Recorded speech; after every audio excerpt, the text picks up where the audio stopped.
In this video, I'm going to show you how you can reveal a call to action element after a video reaches a certain point. So there's two common scenarios where you would want to implement this.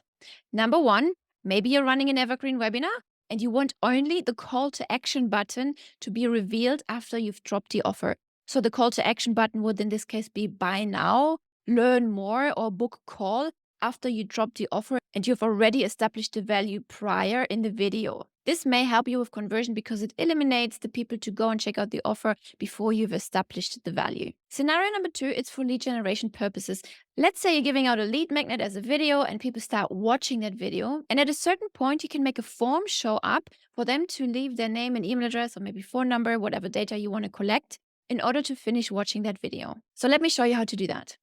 So first you want to go to sites and funnels or maybe websites, depending on where your video is hosted. You find your funnel step on the left and hit edit. Now, this is a webinar, for example. You can see this video is actually a hosted video within the platform. And here on the right, under video type, you can upload that hosted video. Once that's done, you scroll down and you want to turn on generate leads from video. So this feature here is the second scenario I just mentioned when you want to collect leads from people watching your videos. And here you would determine after what time frame the form pops up in order to collect that data. So let's say 20 seconds.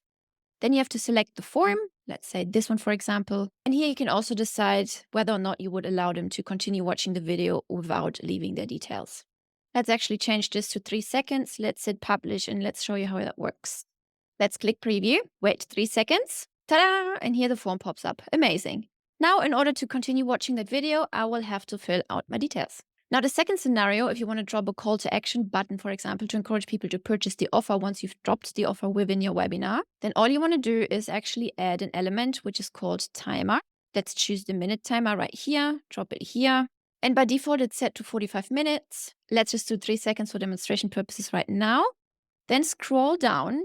Also, please make sure under expire actions, you have selected show and hide element and not redirect URL. So here under revisit action, select hide timer and show element. So the timer then disappears and the button will show up. Okay. So select the element. Here, all the elements within the page, right? So scroll down until you see that button. It's also highlighted in orange to make sure it's the correct button. Select that button, hit publish, and let's preview. So now it's auto playing. The video is auto playing. You don't see the button right now. You see the timer, 3, 2, 1, and boom, the click to sign up button appears right here. I hope you see the value in this new feature, and I will see you in the next video.